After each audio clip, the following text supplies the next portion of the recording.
أعوذ بالله من الشيطان الرجيم.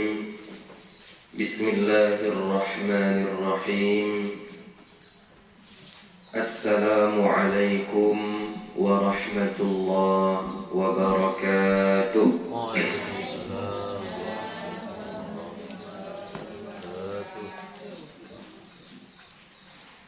الحمد لله الحمد لله رب العالمين، والصلاة والسلام على النبي الكريم وعلى آله وأصحابه أجمعين. رب اشرح لي صدري ويسر لي أمري واحلل عقدة من لساني يفقه قولي. رب يسر ولا تعسر، رب أتمم بالخير، ولا حول ولا قوة إلا بالله العلي العظيم. Alhamdulillah, puji syukur kita kepada Allah Subhanahu wa Ta'ala. Salawat dan salam kepada Nabi Muhammad sallallahu alaihi wasallam dengan lafaz Allahumma salli wa sallim ala sayyidina Muhammad wa ala ali sayyidina Muhammad. InsyaAllah akan kita lanjutkan kembali pengajian kita. Yang terakhir adalah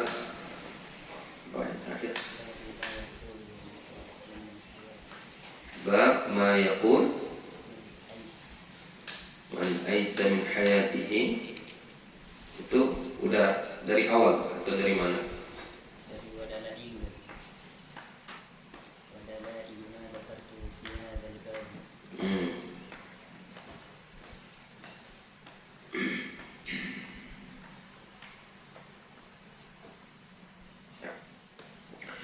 Bismillahirrahmanirrahim. Wa dalailu ma dzakartuhu fi hadzal babi ma'rufatun masyhuratun. Dan dalil-dalil apa-apa yang telah aku sebutkan pada bab ini ma'rufatun masyhuratun, ya, sudah diketahui atau sudah ma'ruf dan masyhur, terkenal, ya, udah biasa disebutkan atau dikaji dan disampaikan oleh ulama-ulama terdahulu, yaitu bab tentang menyayangi atau tetap menjalin silaturahmi dengan orang-orang terdekat dari yang meninggal dunia. Jadi misalnya yang meninggal dunia itu adalah ayah dari seorang anak. Maka ketika ayahnya meninggal, kan ayah ini pasti punya kawan dekat, punya keluarga, ya. Jadi si anak walaupun ayahnya sudah meninggal dunia, tetap harus menjaga hubungan dekat dengan orang-orang terdekat ayahnya, apalagi keluarga ayahnya, ya. Jangankan keluarganya, kawan-kawan, sahabat-sahabat ayahnya saja tetap harus kita jaga. Itulah yang dicontohkan oleh Rasulullah sallallahu alaihi wasallam ketika Khadijah meninggal dunia. Apa yang dilakukan oleh Nabi kita? Setiap Nabi menyembelih kambing, memasak, ya, lauknya itu adalah kambing, maka Nabi akan membagikan sebahagiannya kepada kawan-kawan Siti Khadijah. Ya, dibagi. Padahal tengok Nabi dengan perempuan, kan gitu, ya. Kawan-kawan Khadijah kan perempuan. Tapi tetap dijaga Nabi hubungannya itu. Walaupun tidak bertemu, nggak mesti bertemu, nggak mesti Nabi yang antarkan ke rumah perempuan-perempuan itu, tidak. Dia tinggal menyuruh sahabatnya yang perempuan pula atau keluarga-keluarganya yang lain untuk mengantarkan makanan tersebut ke rumah perempuan-perempuan sahabat Khadijah ini. Jadi kita pun begitu juga. Ya. Jadi kalau ada yang meninggal dunia, maka kita yang masih hidup ini, keluarga yang masih hidup ini, jagalah pergaulan atau silaturahmi yang sudah dijalin oleh orang tua kita yang meninggal tadi. Gitu. Nah, jangan mentang-mentang meninggal dia udah putus, ya, putus sama sekali. Ya, terkadang kan itu orang tua kita punya kawan bisnisnya, kawan dia berusaha. Karena sebab kawannya inilah makanya si ayah ini, si bapak ini punya usaha toko misalnya, ya, karena dia punya kawan yang baik ini tadi. Nah, ketika meninggal dunia, maka usaha ayahnya ini tentunya akan diwariskan kepada anak-anaknya, kan begitu. Maka anak-anaknya ini tetap harus menjaga hubungan baik kepada kawan ayahnya tadi, ya, kawan ayahnya tadi. Nah, ini penyakit di masyarakat kita. Bahkan bukan hanya kepada orang lain. Tadi kan sahabat berarti orang lain.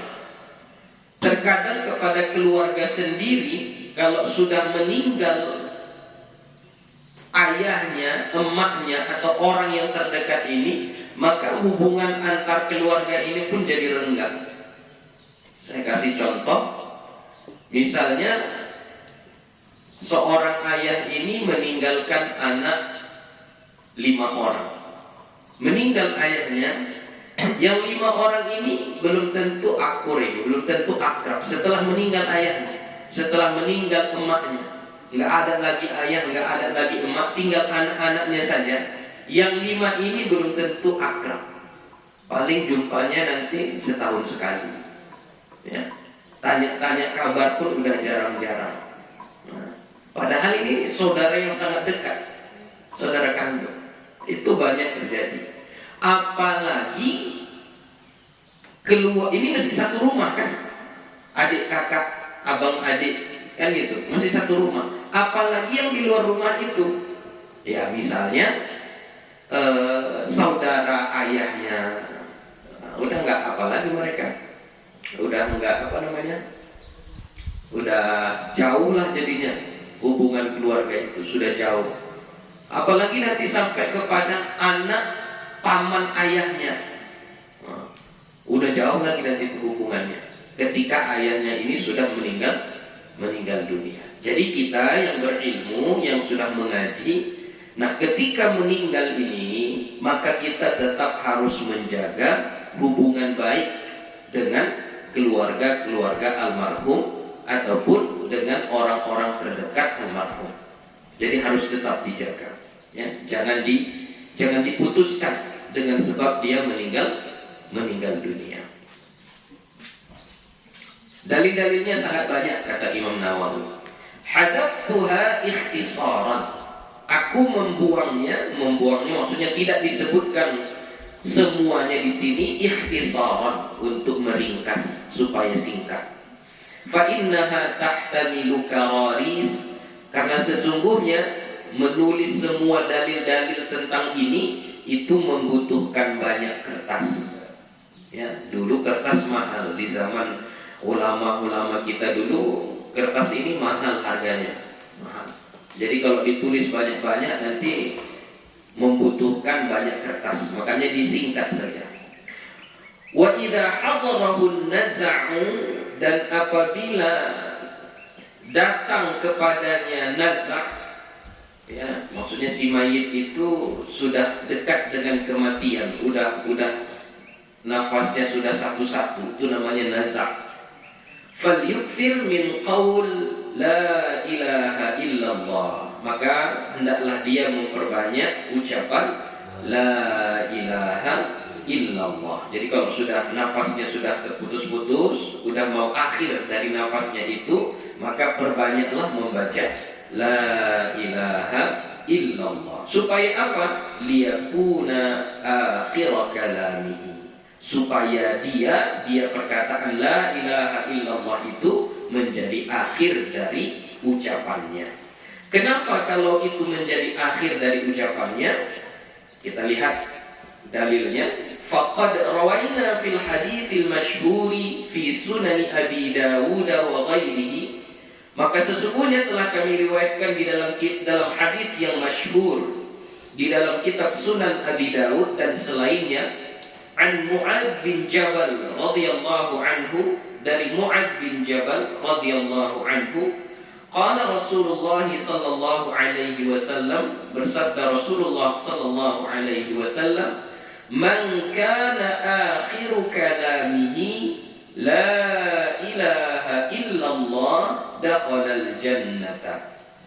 Siapa-siapa yang akhir ucapannya la ilaha illallah. Jadi kata Nabi, siapa-siapa yang akhir ucapannya, berarti itulah kata terakhir yang dia ucapkan dari dunia ini. Ya, enggak ada kata yang lain. Itulah kata yang terakhir dia ucapkan. Maka dakhalal jannata, maka dia akan masuk ke dalam surga. Jadi salah satu ciri-ciri husnul khatimah itu adalah kata terakhir yang dia ucapkan adalah la ilaha illallah. Itu ciri-ciri husnul khatimah. Kemudian apakah dia memang pasti masuk surga? Iya, pasti. Tapi pasti masuk surganya itu apakah langsung atau ada prosesnya atau bagaimana, itu wallahu a'lam, kita tidak tahu. Tapi pasti masuk surga. Kenapa? Karena kalau ucapannya di akhir hayatnya adalah la ilaha illallah, berarti dia dipastikan adalah kaum muslimin, orang Islam, ada tauhid, dia mengesahkan Allah, maka dia pasti masuk surga. Tapi proses masuk surganya apakah langsung otomatis masuk surga, dihapuskan semua dosa-dosanya selama hidupnya atau tidak, wallahu a'lam, kita tidak tahu. Begitu ya. Tapi setidaknya kita usahakan, jadikanlah itu akhir dari ucapan kita. Memang ada juga ulama yang mengatakan pokoknya kalau sudah itu akhir ucapannya pasti masuk surga. Maksudnya nggak ada lagi syarat ini itu apa, semuanya memang otomatis dia langsung masuk surga. Qala al-Hakim, berkata Imam Al-Hakim Abu Abdillah fi kitabihi Al-Mustadrak 'ala Sahihain, di dalam kitabnya yang bernama Al-Mustadrak 'ala Sahihain. Ini kitab yang ditulis oleh Imam Al-Hakim, ya. Apa kata beliau mengomentari hadis ini? Hadza haditsun sahihul isnad. Hadis ini adalah hadis yang sahih sanadnya. Jadi ini hadis yang sahih. Wa rawaina fi sahih Muslim wa sunan Abi Dawud wa Tirmidzi wa Nasa'i wa ghairiha. Dan kami riwayatkan di dalam kitab Sahih Muslim dan Sunan Abi Dawud dan At-Tirmidzi dan An-Nasa'i dan selainnya. An Abi Sa'id Al-Khudri radhiyallahu anhu, dari Abu Sa'id Al-Khudri radhiyallahu anhu qala, dia berkata, qala Rasulullah sallallahu alaihi wasallam, bersabda Rasulullah sallallahu alaihi wasallam, laqinu mautakum la ilaha illallah. Talqinkanlah. Talqinkan itu berarti kita yang membaca, ya, kita perdengarkan kepada dia, ya. Mautakum, mauta ini menurut ulama bahasa yang disebut dengan mauta. Mauta itu adalah orang yang belum mati tapi sudah mau meninggal, sudah mau mati, tapi belum mati, ya. Nah, itulah tadi yang ketika nazak tadi, perhatikan nafasnya sudah tinggal satu-satu, ya. Jadi saat-saat seperti itu, talqinkan dia, talqinkan, ya. Jadi bagaimana mentalqinkannya? Ya, bisikkan di telinganya, bacakan di dekatnya. Apa itu yang kita bacakan? La ilaha illallah. Bacakan itu. Jadi jangan fokus ke yang lain-lain, ya. Bacakan itu saja. Ya. Sebenarnya punya la Allah Allah sami itu sama tuh ya. Ya, yang paling bagusnya la ilaha illallah. Yang paling bagusnya. Ya, kalau hanya Allah saja, Allah, Allah, Allah, ya itu sudah bagus, tapi itu jalan terakhir. Misalnya ketika kita talqinkan la ilaha illallah, nggak bisa dia bacanya, susah dia, terpotong-potong, atau takut kita nanti pas dia baca hanya sampai kata la ilaha, habis dia, meninggal dia misalnya. Karena kalau hanya sampai la ilaha, ini bisa bahaya. Arti la ilaha, tidak ada Tuhan, berarti nanti dia mengakui tidak ada Tuhan di dunia ini. Itu bahaya. Nah, jadi kalau memang udah genting kali, udah di ujung-ujung kali, takut kita nggak cukup nafas dia mengucapkan la ilaha illallah, maka tidak apalah, kita ambil ujungnya saja, Allah, Allah, kita nggak apa-apa. Nah, tapi kalau masih bisa, yang paling bagusnya tentunya adalah lengkap la ilaha illallah. Jadi talqinkan, ya, talqinkan itu berarti kita bacakan. Nah, jadi nanti sebenarnya kalau talqin itu kita di sebelah kepalanya. Misalnya ini kepala dia, berarti kita di sini. Nah, jangan nanti yang mentalkinkan itu di sana, kepala dia di sini. Yang mentalkinkan di sini. Sampai sekiranya nanti kita bahas kalau kepada talqin di kubur, karena ada juga talqin kubur itu kan. Nah, mentalkinkannya pun sama di sebelah kepala. Nah, tapi terkadang kita di kampung kita yang saya nampak lain. Kadang jauh di sana, kadang di mana tikar yang bisa dikembangkan di situlah. Sebenarnya mentalkinkan itu ini kuburannya, ini kepalanya. Maka kita di sini. Nah, di sini mentalkinkan itu di sini. Terserah. Ya, sebelah kanan. Pokoknya sebelah kepalanya.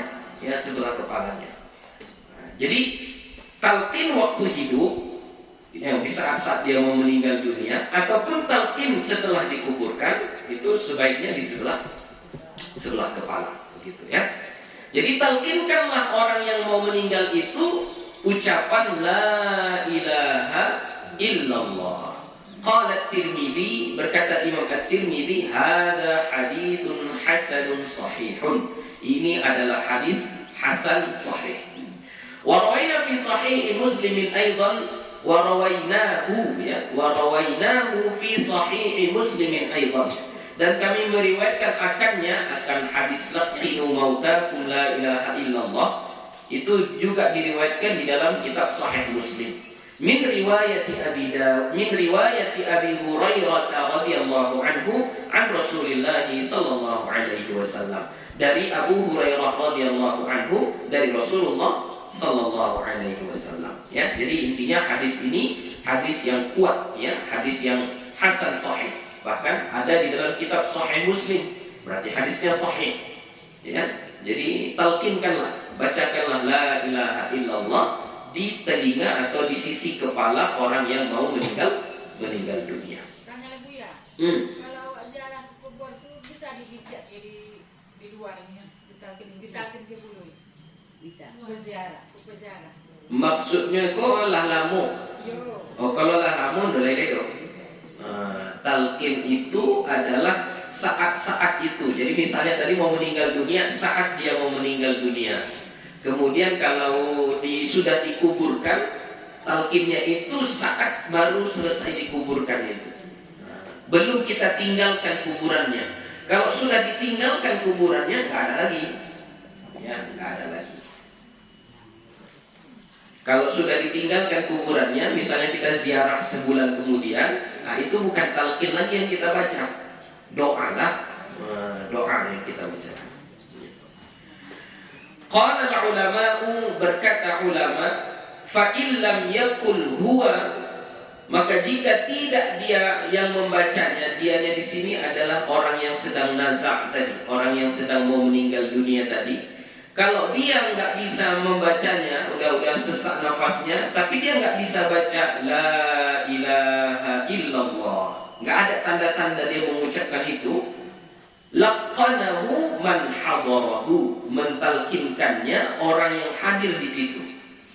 Jadi siapa yang hadir di situ, talkinkanlah anaknya, suaminya, istrinya, orang tuanya, talkinkanlah. Jangan tunggu dia yang mengucapkan. Nah, kita tengoklah, oh ini nggak ada yang mengucapkan ini. Sedangkan nafasnya sudah tinggal satu-satu lagi. Nah, talkinkanlah siapa yang di situ, talkinkan. Wa yulaqqinuhu birifqin, talkinkanlah dengan lemah lembut, dengan pelan-pelan. Jangan kuat-kuat, jangan marah-marah. Ya, birifqin, dengan lemah lembut. Makhafata an yatjara fayaruddaha. Karena kalau kuat-kuat nanti takut, makhafata takut, ya makhafata takut an yatjara, bahwa apa ya, mengganggunya, terganggu nanti dia. Ya, marah pula dia di ujung ayatnya, marah pula dia. Ya kan, karena terlalu kasar kita, terlalu kuat kita kan. Karena orang yang nazak itu tetap punya perasaan, dan dia tetap punya perasaan. Jadi kalau kita marah-marah, kuat-kuat atau apa ya, itu apa namanya, bisa menyinggung hatinya. Nah kalau tersinggung hatinya, bisa saja fayaruddaha, dia menolak, nggak mau dia mengucapkannya. Kenapa? Karena kesel, marah. Jadi apa, talkinkan birifqi, dengan lemah lembut. Ya, nggak bisa dia mengucapkan pun, nggak usah kita, terkadang kan kita udah nggak bisa dia mengucapkan, timbullah kata-kata, itulah ayah pula, emak pula, dari dulu ku kasih tahu sholat, nggak mau sholat. Nah tengoklah di akhir ayat nggak bisa lagi bilang la ilaha illallah, kita bilang nggak usah diucapkan kata-kata itu, nggak usah. Ya. Jadi cukup ucapkan saja. Misalnya ma, ayah, na, ke, ne, ayo baca la ilaha illallah. Nggak ada reaksi. Ulangi lagi. La ilaha illallah. Gitu aja terus dengan lemah lembut. Wa idza qalaha marratan la yu'iduha alaihi. Nah, ini dengar ini. Kalau dia sudah membacanya sekali, udah dibacanya, ketika kita talkinkan la ilaha illallah, diulangi dia, diikuti dia, la ilaha illallah, dibacanya juga la yu'iduha alaihi, tak perlu diulangi lagi. Kalau udah dibacanya sekali, sudah, nggak usah diulangi lagi, udah cukup itu. Tapi belum meninggal dia, ya nggak apa-apa, yang penting lagi baca dia. Kecuali, ada kecualinya, illa an yatakallama bikalamin akhar, kecuali setelah dia membaca la ilaha illallah tadi, dia berbicara dengan kata-kata yang lain. Udah sesak dia ini, udah susah dia bernafas, kita talkinkan la ilaha illallah, lalu dia baca apa tadi yang sedang nazak tadi ini, dia baca la ilaha illallah, udah stop, cukup. Nah, belum juga dia meninggal, tiba-tiba dia ngomong, tutuplah dulu pintu itu. Nah, ngomong dia kan, berarti kalau masih dia ngomong, berarti itu perkataan terakhir dia, maka talkinkan lagi. Nah, talkinkan lagi. Ya. Kenapa? Kan kita ingin kata-kata terakhir yang dia ucapkan adalah la ilaha illallah. Jadi ketika dia nazak tadi, udah kita talkinkan, lalu sudah dibacanya, cukup. Nah, biarkan saja. Walaupun jaraknya ada 15 menit ya, setelah itu baru dia meninggal dunia, nggak apa-apa. Yang penting itu kata-kata terakhir dia. Tapi kalau setelah kita talkinkan 5 menit kemudian dia ngomong, haus, minumlah dulu, nyambil ke air, ya, berarti dah sudah ngomong dia. Setelah kita kasih minum, talkinkan lagi, begitu. Nah, lain pahamnya kan? Nah, itu makna akhir kata, akhir ucapan kita. Ya, jadi nggak mesti ketika mati la ilaha illallah mati, nggak mesti kayak gitu, susah lah. Ya, jadi harus kita pandai-pandai. Kalau sudah kita talkinkan dia dan sudah diucapkannya, sudah cukup itu. Tapi ingat ya, ketika dia nazak, kalau cuma sakit biasa, jangan ditalkinkan. Sakit biasa udah kita talkinkan dia, gitu kan? Sudah. Lah iya kan ada buaya nang sosak kan, buat nang balik. Elok balik. Elok balik ya kan? Ya kalau elok balik, alhamdulillah kan, kan? Alhamdulillah. Lah, qala ashabuna, berkata sahabat-sahabat kami, maksudnya ulama-ulama kita, wa yustahabbu an yakuna al-mulaqqinu ghayra muttahamin. Dan disunnahkan bahwa orang yang mentalkinkan, al-mulaqqin, orang yang mentalkinkan, ghayra muttahamin, bukan orang yang tertuduh atau orang yang ya menjadi buah bibir, tersangka, dia nggak suka. Jadi jangan yang mentalkinkan orang yang seperti itu. Jadi yang mentalkinkannya harus orang yang baik-baik. Kenapa? Kalau orang yang mentalkinkannya itu nanti orang yang kontroversi, ya kontroversi, dia orang yang menjadi buah bibir di masyarakat, ya diceritakan selalu, difitnah, diapakan, ya. Li'alla yukhrijal mayyita wa yattahimahu. Karena dikhawatirkan nanti melukai hati si mayit. Kenapa pula dia yang mentalkinkan? Dia tak sholat, dia pula yang mentalkinkan aku. Kan gitu kan? Kenapa dia pula yang mentalkinkan aku? Pakai jilbab pun enggak dia pula yang mentalkinkan katanya. Nah itu. Jadi makanya talkinkan, yang mentalkinkannya itu adalah orang yang baik, ya, orang yang baik. Kalau keluarganya misalnya, ya pilihlah yang baik-baiknya. Kalau misalnya saat itu dia nggak berjilbab, perempuan misalnya yang mentalkinkan, boleh yang mentalkinkan perempuan, boleh, nggak apa-apa, asal mahramnya, ya, dia pakailah jilbabnya, nah, tutuplah auratnya, begitu, ya. Wa'lam anna jama'atan min ashabina qalu, dan ketahuilah bahwasanya sekelompok dari ulama-ulama kita mengatakan, berpendapat, nulaqqinu wa naqul, kami mentalkinkan dan membaca la ilaha illallah Muhammadur Rasulullah. Jadi sebahagian ulama lafaz talqinnya itu lengkap, dari la ilaha illallah sampai kepada Muhammadur Rasulullah. Wa qtasara al-jumhur ala qawli la ilaha illallah. Akan tetapi meringkas oleh oleh jumhur ulama,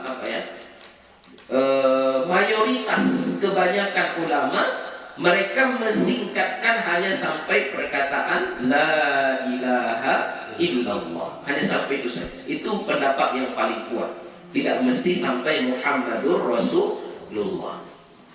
Wa qad basattu dzalika bidalailihi wa bayani qailihi fi kitabil janaiz min syarhil muhadzab. Dan sesungguhnya telah aku uraikan dengan terperinci, ya ini sudah dijelaskan oleh Imam An-Nawawi secara terperinci, bidalailihi, dengan dalil-dalilnya, wa bayani qailihi, dan keterangan pendapat-pendapatnya, fi kitabil janaiz, di dalam bab al-janaiz, min syarhil muhadzab, dari kitab Syarhil Muhadzab. Jadi kitab Majmu' Syarhil Muhadzab ini salah satu kitab yang besar, ya, yang ditulis oleh Imam An-Nawawi. Ya, itu di situ dikumpulkan semua, ya, hampir semua, maka disebut Al-Majmu', ya, kumpulan semuanya. Kitab yang sangat besar. Nah, kalau dibeli, dirupiahkan, harga-harga standarnya sekitar 2 juta sekian lah kitabnya.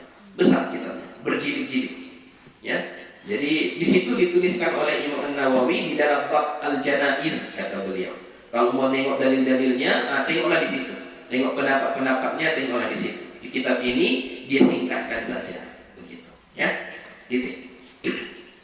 Babu ma yaquluhu ba'da taghmidil mayyiti. Bab apa yang dibaca setelah terpejamnya mata si mayit. Rawaina fi sahih Muslim, kami riwayatkan di dalam kitab Sahih Muslim, an Ummi Salamah, dari Ummi Salamah. Wasmuha Hindun, nama Ummi Salamah itu Hindun, ya, radhiyallahu anha. Qalat, dia berkata, dakhala Rasulullah sallallahu alaihi wa alihi wasallam ala Abi Salamah. Masuk Rasulullah sallallahu alaihi wasallam atas Abu Salamah. Abu Salamah ini suaminya Ummi Salamah. Ya. Ummi Salamah suaminya Abu Salamah. Jadi itu bukan nama asli. Sama kayak Ummu Salamah tadi kan. Ummu Salamah nama aslinya siapa? Hindun. Ya. Hindun. Kalau nama yang didahului oleh Abu atau Ummu, ayah, emak, itu dalam bahasa Arab kita sebut kunyah. Kita pun biasa pakai.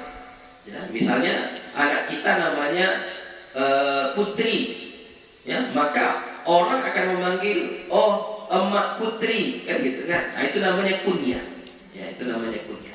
Jadi ketika Abu Salamah sakit, datanglah Rasulullah sallallahu alaihi wasallam ke rumah beliau. Wa qad syaqqa basaruhu, dan sungguh telah terbeliak matanya. Oh, berarti sudah meninggal ini, sudah meninggal. Terbeliak matanya maksudnya matanya terbuka. Iya, tapi sudah meninggal. Matanya terbeliak. Fa aghmadahu, maka Nabi pun memejamkan matanya, ya, dengan cara disapu, ya, disapukan matanya. Jadi jangan kita menyangka kalau orang meninggal dunia matanya terbuka, matanya terbeliak. Terbeliak itu maknanya kata, ya kan? Lalu kita bilang, oh ini su'ul khotimah ini. Oh enggak. Ini sahabat Nabi. Ya. Jadi itu tidak tanda su'ul khotimah, tidak. Ya. Jadi kalau orang meninggal dunia matanya terbuka, itu normal. Tsumma qala, maka Nabi mengatakan setelah menutup matanya tadi, innar ruha idza qubida taba'ahul basaru. Disampaikan Nabi alasannya. Sesungguhnya ruh apabila dicabut dia mengikuti akarnya oleh pandangan. Jadi kan ruh itu dicabut dari atas. Jadi ketika dicabut, maka mata kita mengikuti ruh itu. Makanya matanya terbuka. Itu normal. Jadi bukan tanda su'ul khatimah, tanda akhir yang buruk, enggak. Itu normal, itu biasa. Ya, jadi kadang orang kampung-kampung ini kan, masyarakat awam ini kan cepat kali menghukumi orang. Wah, ini su'ul khatimah ini enggak bagus ini akhirnya ini. Tengoklah matinya saja. Apa terbodiek matanya, ya kan? Nah, itu enggak apa-apa, itu normal. Normal itu enggak apa-apa karena memang ketika roh dicabut, mata kita ngikut. Ya. Kalau mungkin kita apakan, mungkin ketika mau meninggal itu nampak sama kita malaikat mencabut nyawa itu. Tentu kalau nampak sama mata, ikutlah mata itu nengok kan. Ibaratnya kita inilah terdengar sama kita suara di sana. Itu otomatis itu mata kita ini, otomatis itu. Nah, kayak gitulah kira-kira, ya. Jadi jangan kita langsung berprasangka buruk kalau orang meninggal dunia matanya mendelik, matanya melebar gini, terbodiek, ya. Nah, terbodiek, itu langsung ikut bela orang gitu. Masuk neruku dia. Enggak apa-apa. Cara menutupnya kan banyak. Yang paling mudah tadi dengan sekedar diusap lah, tertutup gitu kan. Nah, ada yang sampai susah, itu normal, nggak apa-apa. Ya nggak apa-apa. Oke. Nah, ketika Nabi mengatakan seperti itu, fadad janasun min ahlihi, maka heboh, menangislah orang-orang dari keluarganya. Ya, berarti sudah tahu si Abu Salamah meninggal, ya menangislah orang-orang di situ. Faqala, maka Nabi mengatakan di kalangan keluarganya tadi, apa kata Nabi? La tad'u ala anfusikum illa bi khair, fa innal malaikata yu'minuna ala ma taqulun. Jangan kalian mendoakan atas diri kalian kecuali yang baik-baik. Maksudnya doalah yang baik-baik. Jangan sekali-kali mendoakan yang buruk untuk diri kita. Padahal mereka kan gak berdoa tadi kan. Orang-orang yang keluarga si Abu Salamah tadi kan gak berdoa. Hanya menangis, sedih, heboh karena si Abu Salamah sudah meninggal dunia. Jadi yang mana yang dianggap doa oleh Nabi kita itu? Fa innal malaikata yu'minuna ala ma taqulun. Maka sesungguhnya malaikat itu mengaminkan atas apa yang kau ucapkan.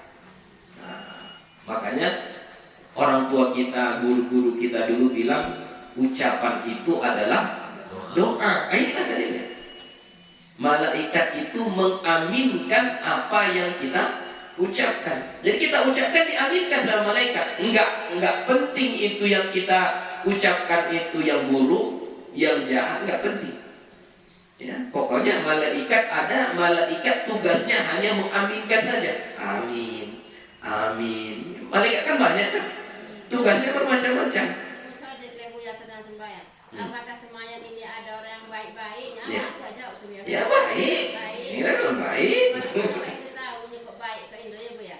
Pada dasarnya kan manusia ini suci. Iya. Ya nggak apa-apa, kita bilang aja baik. Nah, karena manusia pada dasarnya dia suci. Kullu mauludin yuladu 'alal fitrah. Setiap anak yang dilahirkan itu terlahir dalam keadaan suci, nggak apa-apa, biarin aja. Ya, walaupun nggak kenal kita nggak apa-apa. Ya, makanya bercanda pun tak boleh bohong. Ya, bercanda pun tak boleh bohong. Karena kan bercanda itu ya, nggak boleh. Kalau sudah berbohong, walaupun bercanda tetap salah. Kenapa? Karena kalau sekiranya itu ucapan, maka itu bisa berbentuk doa. Nah, makanya sebagusnya kan yang kemarin pernah Buya jelaskan, ada namanya penyakit ain. Penyakit ain. Karena dipuji-puji nanti datang penyakit. Makanya orang-orang tua kita dulu itu kalau anak-anak kecil nggak dipuji, dibalikkan. Buru ate, kan begitu kan? Busu ate, macam lah.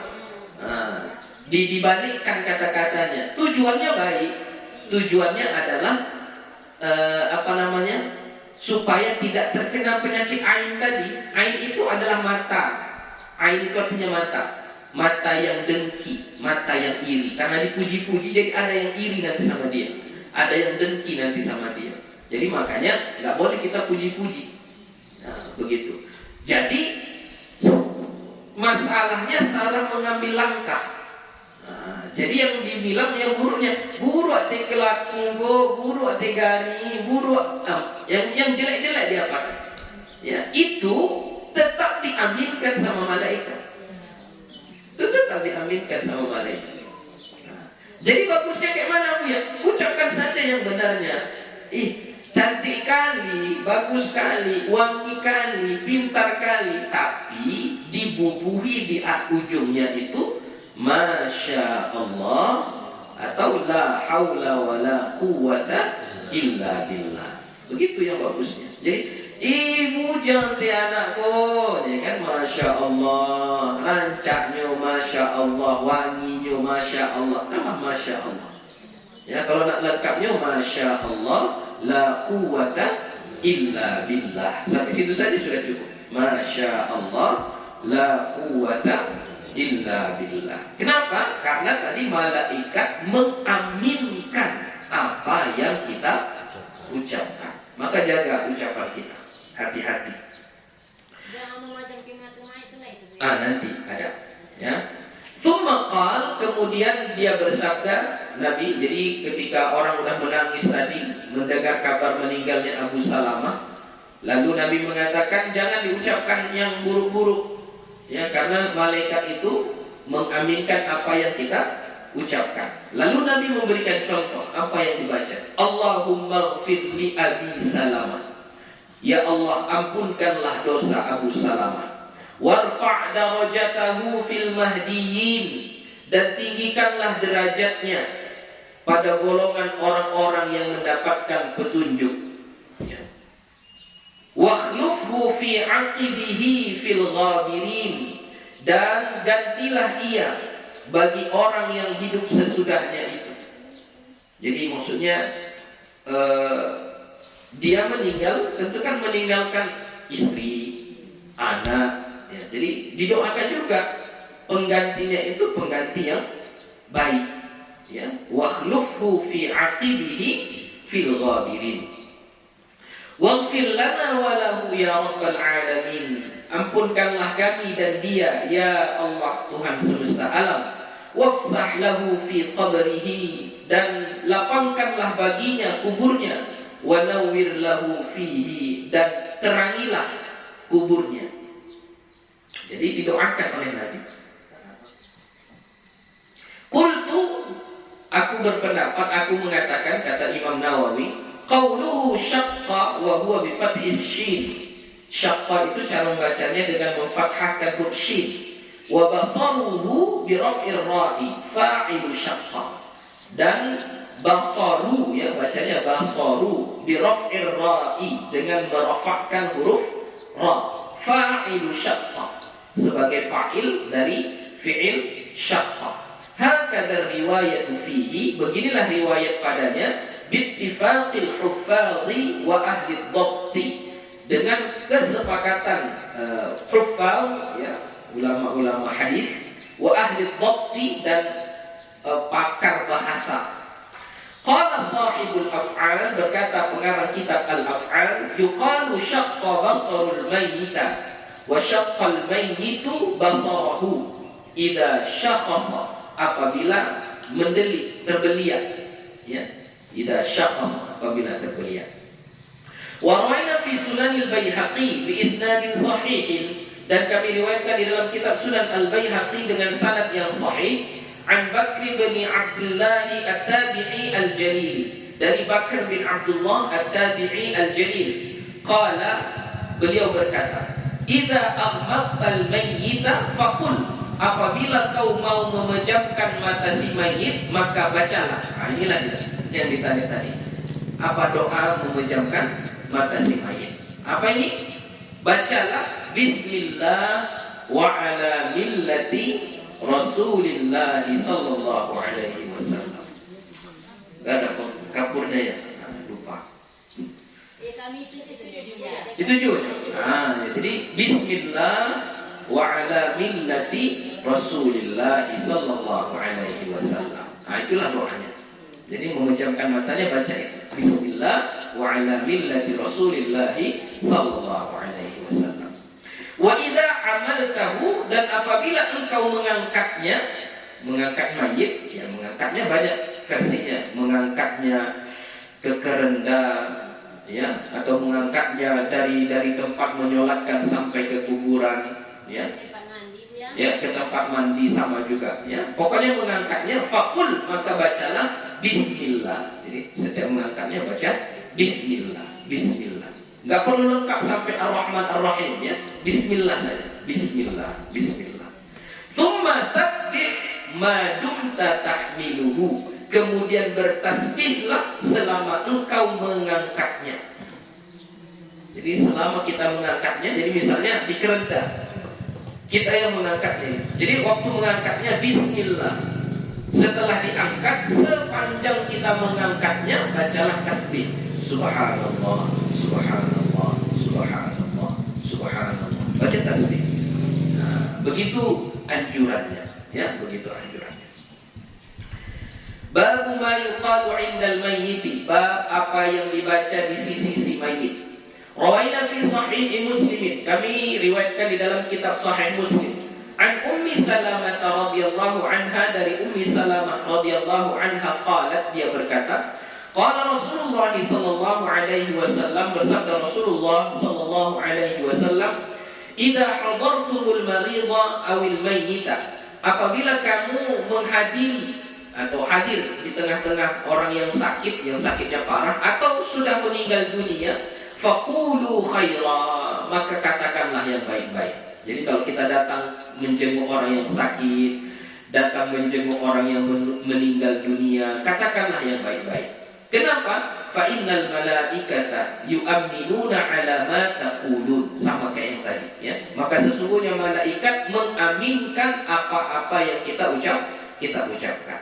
Qalat, dia berkata, yaitu Ummu Salamah tadi berkata, falamma mata Abu Salamah, maka ketika meninggal Abu Salamah, meninggal suaminya, ataitun Nabiya sallallahu alaihi wasallam, aku mendatangi Nabi sallallahu alaihi wasallam. Faqultu, maka aku mengatakan, ya Rasulullah, inna Aba Salamah qad mata. Ini kata istrinya, Ummu Salamah. Ya Rasulullah, sesungguhnya Abu Salamah telah meninggal dunia.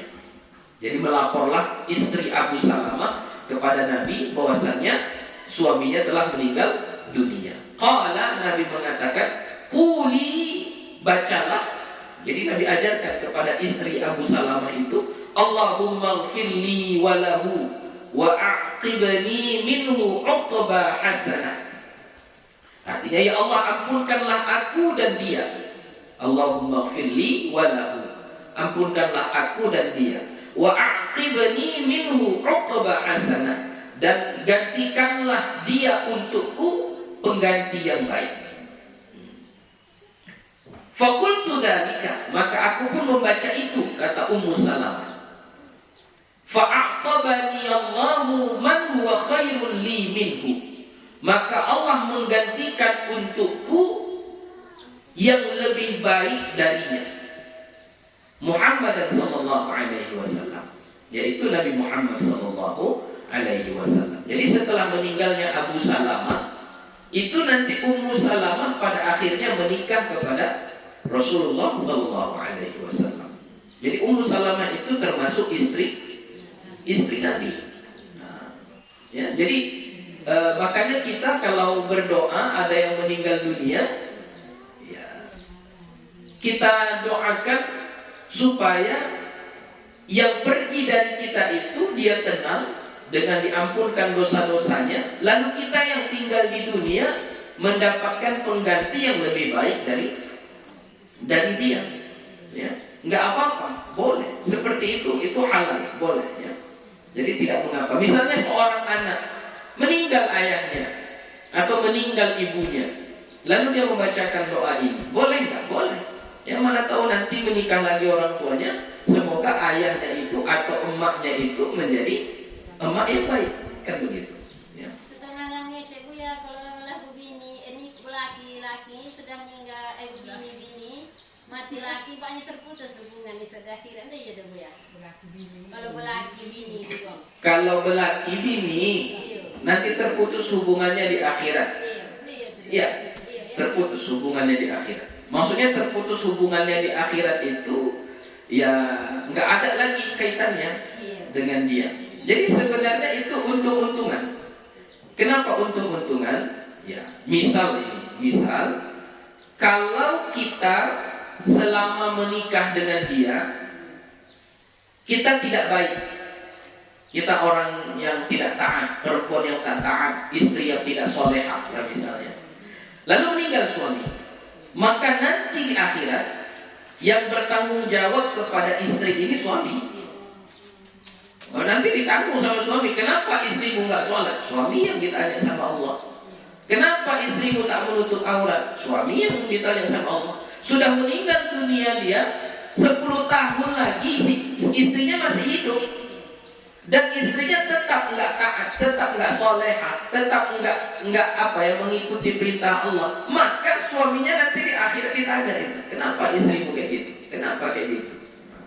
Tapi ketika istri ini menikah lagi, maka putuslah tanggung jawab suami tadi, putus tanggung jawabnya. Siapa lagi yang menanggung istrinya? Suaminya sekarang. Suaminya sekarang, begitu. Ya, jadi nggak apa-apa, itu tidak satu aib.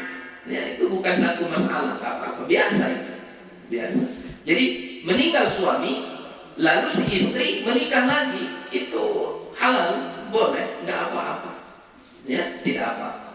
Tapi harus diperhatikan syarat-syaratnya, ya, diperhatikan hal-halnya gitu. Terkadang misalnya seperti harta warisannya dibagi dulu, dijelaskan yang mana punya suami, yang mana punya istri, mana punya anak-anak. Jangan nanti dia meninggal dunia suaminya, harta suaminya untuk istrinya semua, anak-anaknya nggak dapat. Lalu dia menikah lagi, habislah itu nanti, nggak dapat lagi anaknya nanti. Jadi dibagi-bagilah dulu. Baru dia mau menikah lagi, nikahlah, nggak apa, boleh. Nggak setia namanya Bu ya, siapa bilang nggak setia? Ya, siapa bilang nggak setia? Tetap setia itu namanya. Ya. Boleh, nggak apa-apa. Berbeda dengan laki-laki. Kalau laki-laki meninggal istrinya, lalu kalau dia nikah lagi, maka nggak putus dengan istrinya yang pertama tadi. Nanti di akhirat tetap dia yang mempertanggungjawabkan. Tapi udah ada istrinya lagi Bu ya, dua-duanya dia tanggung jawabnya. Dua-duanya nanti dia tanggung jawabnya. Makanya suami berat itu. Berat. Berat dia. Ya. Tapi kalau perempuan lain, kalau perempuan ketika dia menikah, maka suami yang pertama selesai. Masuk ganti kepada suami yang kedua. Jadi yang bertanggung jawab kepada dia, kepada perempuan ini, suaminya yang kedua. Begitu. Ya, jadi perempuan ini sebenarnya enak dia. Kenapa gue bilang enak? Karena selalu ada yang bertanggung jawab kepada dia. Selalu ada yang bertanggung jawab kepada dia. Jadi misalnya kalau kita kajilah misalnya masalah kerja, kalau mau dikaji sebenar-benarnya ya secara syariat Islam, perempuan itu kan kalau keluar dari rumah harus ada walinya, ada mahramnya. Sebenarnya seperti itu. Dia pergi kerja harus ada mahramnya. Makanya kalau pergi haji, pergi umroh harus ada mahramnya itu. Ada laki-laki yang mendampinginya. Nggak boleh dia sendiri. Nggak boleh. Memang kayak gitu sebenarnya peraturannya. Nah, di kita karena sudah menjadi kebiasaan, normal saja. Normal saja perempuan itu keluar tanpa mahram, pergi kerja tanpa mahram, dia sendirian saja pergi, normal saja, biasa saja seperti itu. Sebenarnya dalam agama Islam tidak boleh. Jadi Bu ya, misalnya seorang istri sudah meninggal dunia suaminya, lalu bagaimana dia mencari nafkah? Bagaimana dia mencari nafkah? Kebutuhan dia sehari-hari siapa yang menanggung? Kan nggak boleh kerja misalnya. Siapa yang menanggung coba? Kalau masih ada ayahnya yang nanggung. Itu tanggungan ayahnya. Tapi udah umur 40 tahun ya udah ada. Iya. Kalau sudah meninggal suaminya, ayah si perempuan ini masih hidup, tetap yang bertanggung jawab kepada nafkah perempuan 40 tahun yang sudah punya 5 anak ini tetap ayahnya. Nah, tetap ayah. Kalau masih hidup ayah. Tapi kalau sudah meninggal ayah, maka yang bertanggung jawab siapa? Anaknya. Jadi perempuan sebenarnya tak perlu keluar dari rumah. Kalau ikut hukum yang sebenarnya, begitu. Cuma kan status sosial kita sekarang udah terjadi pergeseran, begitu. Berusi bulu dan banyak lucunya kan. Oh begitu. Begitulah tantangan kita kan. Nah, jadi intinya sebenarnya balik tadi ke kaji tadi, kalau seorang istri yang ditinggal mati oleh suaminya, lalu dia nggak mau merepotkan ayahnya, nggak mau merepotkan anaknya, nggak apa-apa dia nikah lagi, boleh. Apakah itu nggak setia namanya? Enggak, justru itu setia. Itu setia, itu tanda sayangnya kepada suaminya. Itu tanda sayangnya. Jadi terkadang manusia ini salah mengartikan. Misalnya ada yang meninggal dunia, lalu menangis terisak-isak, meratap, seolah-olah dia ingin menunjukkan betapa besarnya sayang dia kepada yang meninggal ini, kan gitu kan? Padahal terbalik, justru itu menunjukkan kita tidak sayang sama dia. Kita meratap-ratap itu satu tanda kita nggak sayang sama dia. Cuma menurut orang yang meratap tadi, dialah yang paling sayang di dunia ini kepada yang meninggal ini, kan begitu? Nah, itu makanya kita harus belajar supaya tidak salah pandang, supaya tidak salah pandang, begitu. Aku mengatakan hakadha waqa'a fi sahih Muslim. Beginilah ada di dalam kitab Sahih Muslim, wa fi Tirmidzi, dan di dalam kitab At-Tirmidzi, idza hadartumul marida awil mayyita 'ala syak. Ya, dalam kitab Sahih Tirmidzi, Sunan At-Tirmidzi, lafaz hadisnya idza hadartumul marida awil mayyita, ya, dengan syak, ragu. Ya, ragu apakah marida atau al-mayyita. Wa rawaina fi Sunan Abi Dawud wa ghairihi, dan kami riwayatkan di dalam kitab Sunan Abi Dawud dan selainnya, al-mayyita min ghairi syak. Jadi kalau dalam kitab Sunan Abi Dawud, lafaz hadisnya idza hadartumul mayyita, enggak pakai al-marida, begitu, ya. Wa rawaina fi Sunan Abi Dawud wa Ibnu Majah an Ma'qil bin Yasar as-sahabi radhiyallahu anhu. Kami riwayatkan di dalam kitab Sunan Abi Dawud dan Ibnu Majah dari Ma'qil bin Yasar, sahabat Nabi radhiyallahu anhu, anna Nabi sallallahu alaihi wasallam qala, bahwasanya Rasulullah sallallahu alaihi wasallam bersabda, Iqra'u Yasin ala mautakum. Kalian bacakanlah Yasin atas orang yang meninggal dunia. Mauta, ingat tadi yang disebut dengan mauta sudah gue bahas tadi. Apa itu mauta? Orang yang mau meninggal dunia. Belum meninggal, ya, masih mau. Kalau sudah meninggal namanya mayyit. Kalau mau itu mauta, ya, mauta. Jadi kata Nabi, Iqra'u Yasin ala mautakum. Kalian bacakanlah Yasin atas orang yang mau meninggal dunia. Jadi kita bacakan Yasin itu. Jadi ini dalil yang mengatakan, ya, ada orang meninggal dunia baca Yasin, oh, boleh, nggak apa-apa, nggak ada larangannya, ada dalilnya. Walaupun hadis ini diperselisihkan, ada yang mengatakan dhaif, ya, termasuk Imam An-Nawawi mengatakan hadis ini dhaif. Tapi ada juga ulama yang mengatakan hadis ini sahih, yaitu Imam Ibnu Hibban. Ya, Imam Ibnu Hibban mengatakan hadis ini adalah hadis yang sahih. Ya. Kalau Imam Abu Dawud tidak mendhaifkannya. Jadi kalau di dalam kitab Sunan Abi Dawud di awal-awal dulu sudah gue kasih keterangan. Kalau di dalam kitab Sunan Abi Dawud tidak dijelaskan oleh Imam Abu Dawud hadis ini dhaif atau tidak, berarti hadis ini baik. Nah, hadis ini Iqra'u Yasin ala mautakum di dalam kitab Sunan Abi Dawud tidak didhaifkan oleh beliau. Nah, berarti baik hadisnya.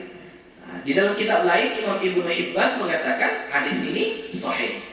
Tapi ulama lain mengatakan, ya, seperti Imam An-Nawawi atau Imam Ibnu Hajar Al-Asqalani mengatakan hadis ini adalah hadis yang dhaif. Tapi nggak apa-apa.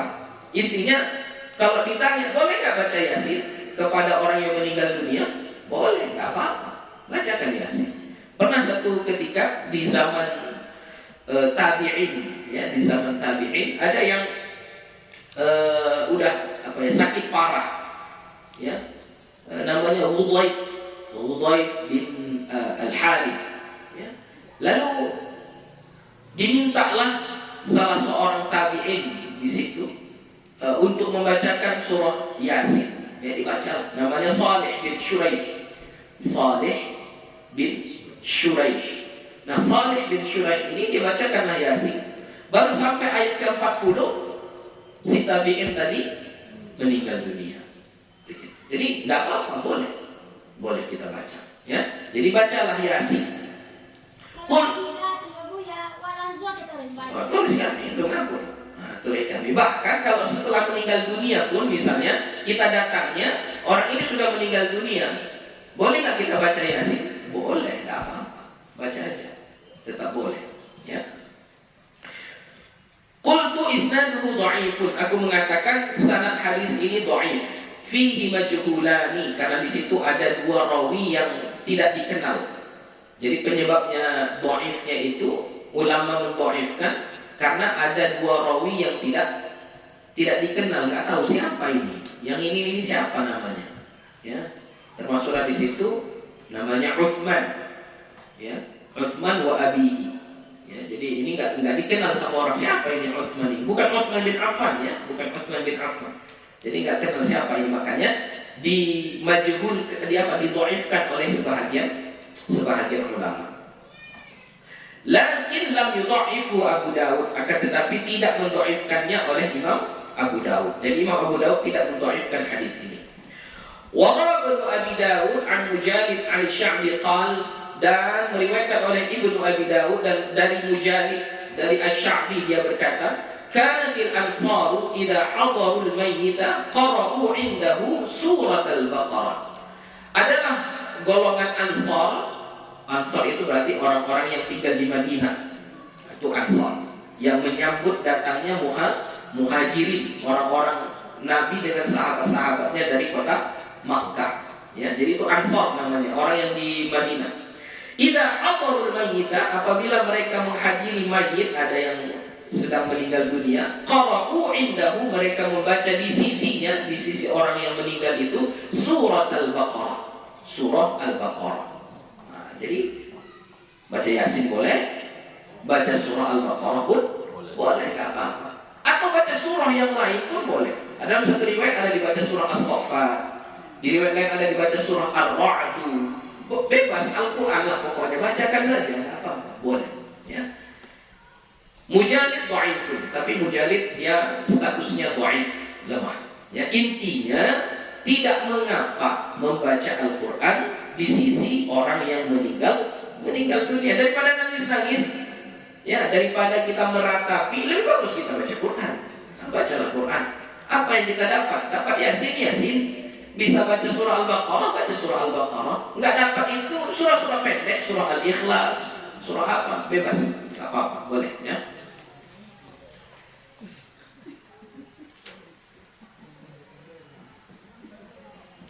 Ya, kita baca sedikit lagi. Bab ma yaquluhu man mata lahu mayyit. Bab apa yang dibaca bagi orang yang ditinggal mati. Maksudnya ini orang yang ahli musibah. Ya, apa yang kita baca? Rawaina fi sahih Muslim, kami riwayatkan di dalam kitab Sahih Muslim, an Ummi Salamah radhiyallahu anha, dari Ummi Salamah radhiyallahu anha, qalat, dia berkata, sami'tu Rasulullah sallallahu alaihi wasallam yaqul, aku mendengar Rasulullah sallallahu alaihi wasallam bersabda, ma min 'abdin tusibuhu musibatun, tidak ada dari seorang hamba yang ditimpakan musibah kepadanya, fayaqulu, maka dia mengatakan, inna lillahi wa inna ilaihi raji'un, Allahumma ajurni fi musibati wa akhlif li khairan minha. Jadi siapa-siapa yang mendapatkan musibah lalu dia baca inna lillahi wa inna ilaihi raji'un, Allahumma ajurni fi musibati wa akhlif li khairan minha. Baca innalillah, istirja', kemudian kita bilang, ya Allah, berikanlah aku pahala ya dengan sebab musibah yang datang kepadaku ini karena aku sabar, kan begitu. Baru ketiga, dan gantilah yang lebih baik darinya. Tiga kita minta, maka apa yang akan kita dapatkan? Illa ajarahullahu ta'ala fi musibatihi wa akhlafa lahu khairan minha. Kecuali Allah akan memberikan pahala baginya untuk musibahnya itu dan menggantikan untuknya yang lebih baik darinya. Jadi kalau kita baca inna lillahi wa inna ilaihi raji'un, Allahumma ajurni fi musibati wa akhlif li khairan minha, maka Allah akan berikan pahala kepada kita karena kita sabar, kemudian akan Allah gantikan yang lebih baik. Qalat, maka Ummu Salamah berkata, falamma tuwfiya Abu Salamah, maka ketika meninggal Abu Salamah, yaitu suami beliau, kama amarani, qultu kama amarani Rasulullah sallallahu alaihi wasallam, maka aku membaca seperti apa yang diperintahkan oleh Rasulullah sallallahu alaihi wasallam, fa akhlafa Allah ta'ala li khairan minhu Rasulullah sallallahu alaihi wasallam, maka Allah menggantikan untukku yang lebih baik darinya, yaitu Rasulullah sallallahu alaihi wasallam. Ini yang gue bilang tadi, setelah meninggal suaminya, ya, nanti pada akhirnya Ummu Salamah itu dinikahi oleh Rasulullah sallallahu alaihi wasallam. Wa rawaina fi Sunan Abi Dawud an Ummi Salamah radhiyallahu anha qala, dan kami riwayatkan dalam kitab Sunan Abi Dawud dari Ummu Salamah radhiyallahu anha, dia berkata, qala Rasulullah sallallahu alaihi wasallam, bersabda Rasulullah sallallahu alaihi wasallam, Idza asaba ahadakum musibatun, apabila menimpa kepada salah seorang kamu satu musibah, falyaqul, maka hendaklah dia membaca, inna lillahi wa inna ilaihi raji'un. Allahumma indaka ahtasibu musibati fa'jurni fiha wa abdilni biha khairan minha. Sama, intinya sama ya, cuma lafaznya berbeda. Tapi tetap dimulai dengan inna lillahi wa inna ilaihi raji'un. Allahumma indaka, ya Allah, hanya dari sisimu lah ahtasibu musibati, aku berharap balasan pahala dari musibahku. Fa'jurni fiha, maka berilah aku pahala padanya. Wa abdilni biha, dan tukarkanlah untukku dengannya khairan minha, yang lebih baik darinya. Sama ya, cuma lafaznya berbeda. Wa rawaina fi kitab Tirmidzi wa ghairihi, dan kami riwayatkan di dalam kitab At-Tirmidzi dan selainnya, an Abi Musa Al-Asy'ari radhiyallahu anhu, dan dari Abi Musa Al-Asy'ari radhiyallahu anhu, anna Rasulullah sallallahu alaihi wasallam qala, bahwasanya Rasulullah sallallahu alaihi wasallam bersabda, idza mata waladul 'abdi, qala Allah ta'ala li malaikatihi, apabila meninggal anak hamba, maksudnya manusia, apabila meninggal manusia, qala Allah ta'ala, berfirmanlah Allah ta'ala li malaikatihi, kepada para malaikatnya, qabattum walada 'abdi, kamu telah mencabut nyawa anak hambaku. Udah kau cabut nyawa si fulan itu, gitulah kira-kira. Fayaquluna na'am, maka para malaikat menjawab iya, na'am, iya, sudah. Fayaqul, maka Allah pun bertanya, qabattum thamarata fuadihi, kalian mencabut nyawa buah hatinya, maksudnya orang yang disayanginya. Berarti yang meninggal ini adalah orang yang disayangi oleh orang yang hidup, entah itu anaknya, entah itu orang tuanya, entah itu pasangannya, begitu ya. Fayaquluna na'am, para malaikat pun menjawab iya. Fayaqulu, maka Allah pun bertanya lagi, famadza qala 'abdi, maka apa yang dibaca oleh hambaku? Hamba yang mendapat musibah ini, anaknya yang meninggal, atau ayahnya yang meninggal, atau suaminya yang meninggal, atau ibunya yang meninggal, atau istrinya yang meninggal, apa yang dia baca? Apa yang dibaca hambaku? Fayaquluna, maka para malaikat pun menjawab, hamidaka wastarja'a, mereka memujimu dan membaca istirja'. Ya, memuji Allah. Maksud memuji Allah berarti tidak mengupah, ya, tidak mengupah. Kemudian membaca istirja'. Istirja' itu adalah inna lillahi wa inna ilaihi raji'un. Maka mendengar jawaban itu, fayaqulullahu ta'ala, maka menjawablah Allah ta'ala, ibnu li 'abdi baitan fil jannah, kalian bangunkan dulu, kalian buat dulu untuk hambaku itu satu rumah di dalam surga. Wasammuhu baital hamdi, dan beri nama bangunan itu, rumah itu, dengan sebutan baital hamdi, rumah pujian. Gitu ya. Jadi makanya kita kalau mendapat musibah, jangan mengeluh, jangan mengupah, ya, kembalikan itu semua kepada Allah. Qala Tirmidzi haditsun hasanun, berkata Imam Tirmidzi, ini hadis hasan.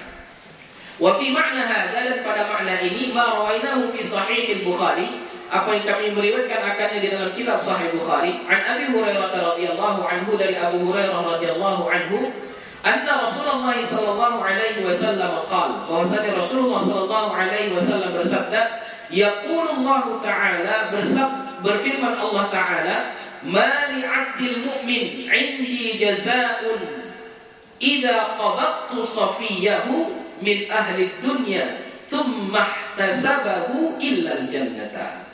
Tidak ada bagi hambaku yang beriman di sisiku balasan apabila aku mencabut kekasihnya. Maksudnya mencabut orang yang dia cintai, mencabut nyawa orang yang dia cintai, min ahli dunya, dari keluarganya yang di dunia. Jadi semua hamba Allah yang beriman ketika mendapatkan musibah meninggal dunia, entah itu anaknya, entah itu orang tuanya, entah itu pasangannya, lalu dia sabar memuji Allah, tsumma ihtasabahu, kemudian dia mengharapkan pahala dari sisi Allah. Maksudnya mengharapkan pahala dari sisi Allah itu adalah dia sabar, nggak mengupah. Itu berarti dia mengharapkan pahala. Ya Allah, aku tahu musibah ini kau berikan kepada aku karena aku sanggup. Ajarilah aku sabar ya Allah. Buatlah aku jadi orang yang sabar ya Allah. Nah, itu namanya mengharapkan pahala dari Allah. Jadi kalau dia seperti itu, tidak ada balasannya kata Allah illal jannata, kecuali surga. Nah, jadi kalau kita dapat musibah, sabar, maka insya Allah balasannya adalah surga. Walaupun musibah apa ya. Apa saja musibahnya. Nah, itu kalau kita sabar, insya Allah balasannya adalah surga. Nah, insya Allah kita sambung nanti di hari Ahad besok ya, berikutnya jam sama, jam 9 ya. Iya. Iya. Kalau kita sudah pada musibah dunia, kadang-kadang kan pikiran kita kan agak apa. Nah, jadi bagaimana istilah untuk menjadi normal gitu supaya bisa sabar gitu. Langkah-langkah itu ya. Langkah-langkahnya ya. Jadi sebenarnya pertama tadi dengan membaca istirja. Jadi istirja itu sebenarnya kalau kita mengkaji, ini sudah pernah Buya kaji di awal dulu. Jadi makna istirja itu sebenarnya obat pelipur lara kita, supaya kita tidak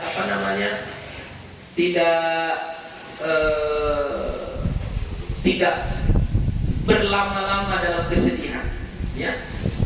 Jadi apa arti istirja itu? Inna lillah. Sesungguhnya kita ini milik Allah. Wa inna ilaihi raji'un. Dan sesungguhnya kita ini memang akan kembali kepadanya. Jadi kalau orang faham bacaan istirja itu, maka dia tidak akan terlalu lama larut dalam kesedihannya. Ya, jadi sebenarnya yang pertama itu adalah kita memahami apa yang kita baca. Tadi kita sudah belajar baca ini, oke, kita baca istirja tadi.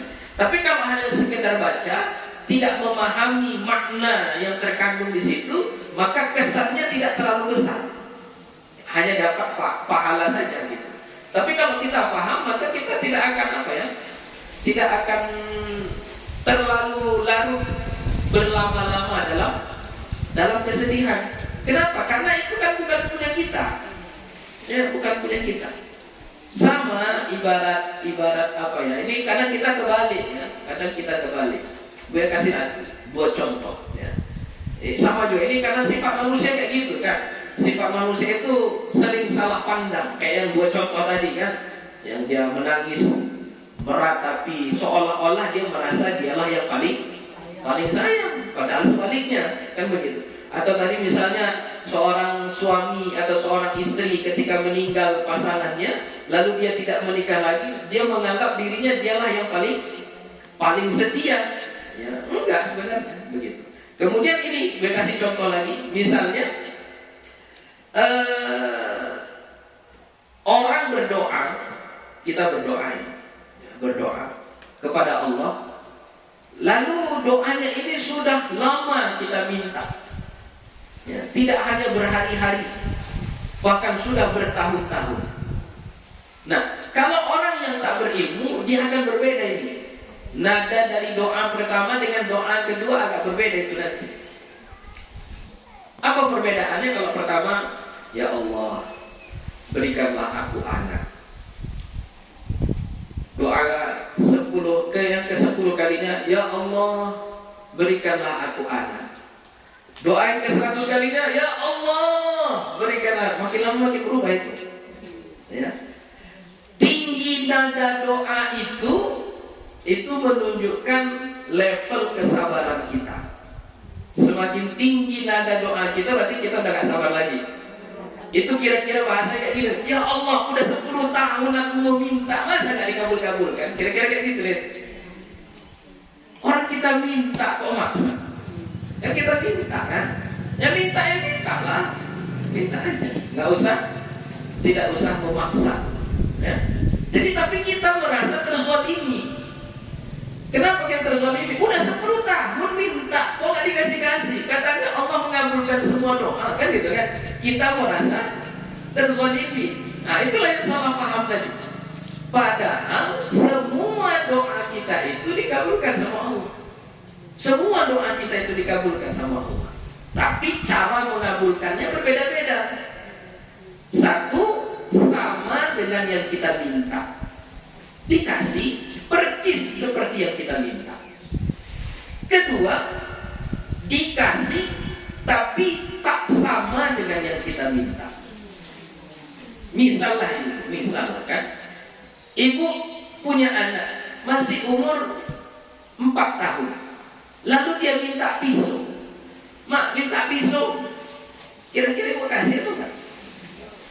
Kalau ibu kasih berarti ibu bodoh lah ibu. Kan kayak gitu kan? Jadi sama, ini hamba meminta, menurut dia itu yang paling bagus. Menurut anak yang 4 tahun ini, aku perlu pisau, mau motong ini aku. Kan itu logika si anak. Ya. Tapi orang tua tahu anak ini gak bagus sama dia pisau, berbahaya sama dia. Entah jatuh, nanti dia tercucuk badannya atau kayak mana kan, bahaya itu kan. Enggak kita kasih sama dia. Kita bilang, apa yang kau mau? Ini, sini, biar emak buatkan.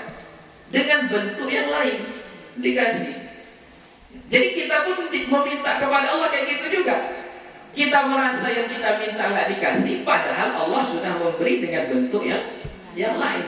Yang ketiga, yang kita minta itu memang nggak dikasih, tapi gantinya Allah jauhkan kita dari keburukan. Ya, seharusnya dapat musibah kita hari ini, tapi karena ada doa kita selama 10 tahun, itu aja doa kita, akhirnya nggak dapat musibah kita hari ini. Nah, itu termasuk ijabah dari doa kita. Ya. Keempat, tidak diijabah di dunia, pasti nanti di akhirat Allah kasih balasannya. Apa balasannya? Doa itu ibadah. Doa itu ibadah. Jadi makanya kalau hamba nggak berdoa sombong. Kalau kita minta sama manusia nggak bagus. Minta kita sama manusia, mintalah ini, minta ini, kasih aku ini, mohonlah Pak, bantu kami begini, itu nggak bagus. Tidak baik. Minta sama manusia nggak baik. Apalagi sering-sering. Orang yang diminta pun tak suka. Kan begitu. Tapi kalau sama Allah, banyak-banyaklah minta sama dia. Banyak-banyak. Justru kita minta itu ibadah. Setiap kita minta pahala, setiap kita minta ibadah. Jadi kalau nggak dibalas di dunia ini, di akhirat pasti. Apa? Setidaknya pahala. Setidaknya pahala. Jadi intinya setiap kita berdoa itu diijabah sama Allah. Nah, manusia berbeda sudut pandangnya. Dia merasa karena sudah berdoa selama 10 tahun, enggak juga rasanya dapat, dia merasa terzolimi.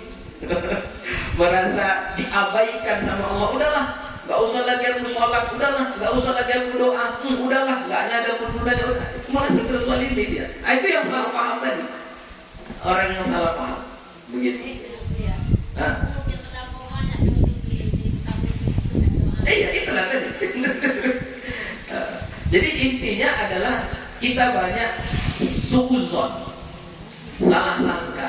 Mengaku banyak dosa ya Bu ya. Yang mengaku banyak dosa nggak apa-apa. Banyak dosa kali diterima Tuhan doaku. Oh itu salah. Kalau kita bilang karena banyak dosaku lalu doaku tidak diterima, itu salah. Itu salah. Kenapa? Karena nggak ada kaitannya dosa dengan ijabah doa, nggak ada kaitannya. Yang ada kaitannya doa dengan ijabah doa, dosa dengan ijabah doa adalah sesuatu makanan yang haram. Makanan yang haram, minuman yang haram, pakaian yang haram, benda-benda yang kita pakai yang dihasilkan dari sesuatu yang haram. Itu ada kaitannya dengan ijabah doa. Kita makan yang haram misalnya. Nah, itu memang doa tidak dikabulkan. Tapi kalau misalnya karena kita nggak sholat, karena kita nggak bersedekah, karena kita penjudi, karena kita minum mabuk-mabukan dan lain sebagainya, apakah doa kita tidak dikabulkan oleh Allah? Belum tentu, ya. Nah, jadi tidak ada kaitan dosa dengan doa. Banyak orang yang berdosa ketika dia berdoa dikabulkan sama Allah. Ya. Jadi jangan sekali-kali kita katakan, oh ini karena aku banyak dosa ini makanya nggak dikabulkan oleh Allah. Tapi kita mengakui banyak dosa bagus. Tapi kita menghukumi karena dosa kita yang banyak ini lalu doa kita tidak dikabulkan oleh Allah, itu salah. Ya. Ya, itu karena kita nggak tahu sebenarnya Allah sudah kabulkan. Cuman mungkin bentuknya berbeda dari yang kita minta. Ya, itu contoh pertama. Contoh kedua, ini karena sudut pandang yang salah juga. Ya. Contoh yang kedua adalah apa tadi? Jadi intinya manusia ini sering salah paham. Nah, ketika orang meninggal dunia, itu yang diambil bukan punya kita. Yang diambil punya siapa? Punya Allah.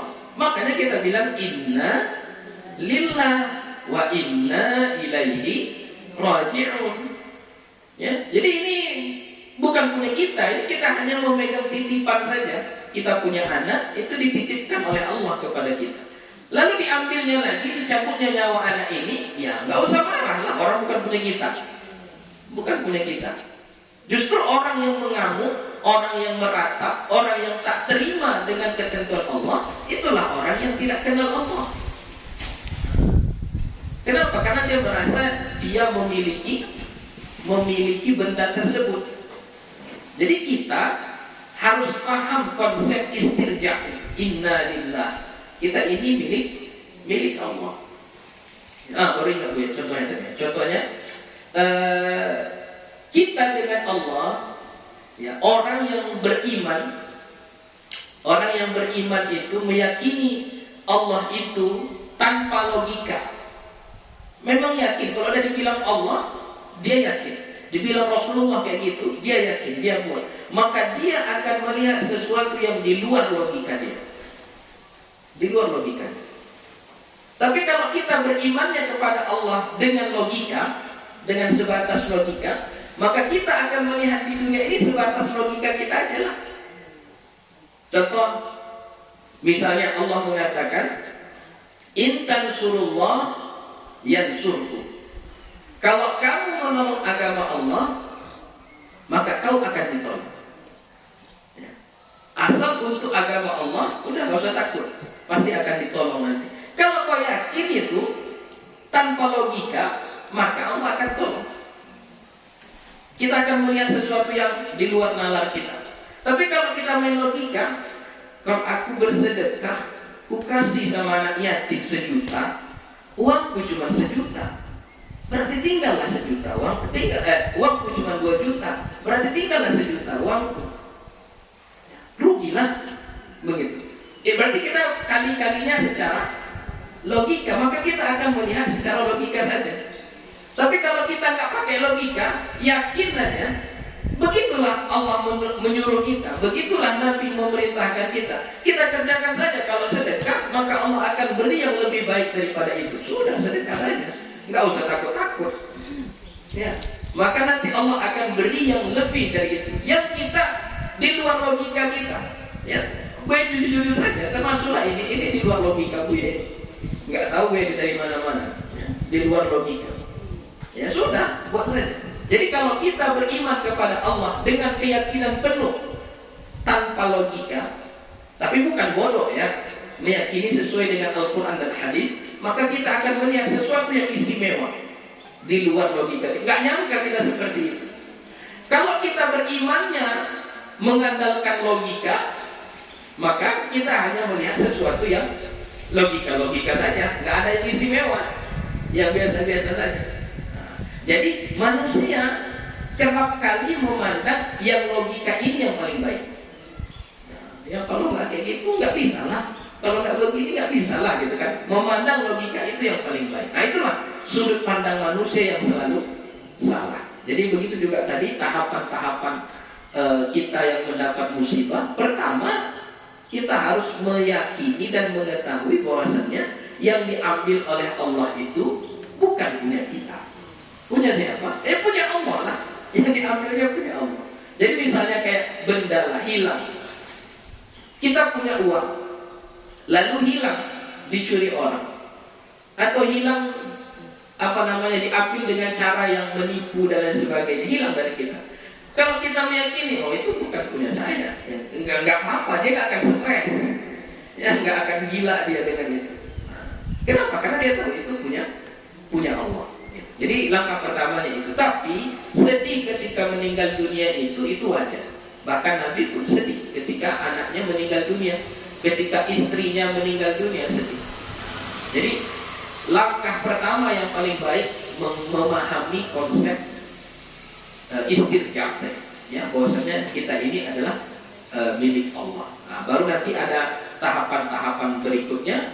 Kalau nggak salah Bu ya, di sini nanti akan ada diajarkan ketika anak Nabi meninggal, ketika cucu Nabi meninggal, nanti ada dicontohkan oleh Nabi beberapa contoh, ya. Nah, tapi intinya adalah memahami konsep istirja itu sudah sangat-sangat mengobati hati kita. Ya, Lele. Kalau zakat itu dia jaga ke anak yatim ya. Iya, zakat tidak diberikan kepada anak yatim. Ya, zakat itu diberikan kepada asnaf yang 8. Asnaf yang 8 itu tidak termasuk anak yatim. Jadi misalnya, boleh nggak Bu ya kita apa? Nggak ke anak yatim ya, misalnya anak yatim ini punya emak. Iya. Nah, emaknya ini miskin. Ya miskin, dia nggak ada hartanya, banyak utangnya, banyak, miskin lah, mencari makan tuh anaknya pun susah. Lalu kita punya zakat, mau kita bayar zakatnya jangan kepada anaknya, kasih ke emaknya. Nah, emaknya ini mendapatkan hak zakat dengan status miskin, ya, status miskin. Tapi anak nggak boleh dapat, karena anaknya itu anak yatim. Tapi akan dimakan sama anaknya ya? Oh bukan, yang dimakan anaknya bukan zakat kita. Yang dimakan anaknya adalah harta emaknya. Nah, kan ketika kita kasih kepada emaknya, berarti harta zakat itu sudah menjadi milik emaknya. Nah, berarti boleh di apa sama anak yatim, gitu ya. Jadi anak yatim tidak boleh menerima zakat. Oke, itu saja untuk hari ini. Insyaallah kita sambung minggu depan. Babu ma yaquluhu man balaghahu mautu sahibihi, wallahu subhanahu wa ta'ala a'lam bis-shawab, walhamdulillahi rabbil alamin. Wassalamu alaikum warahmatullahi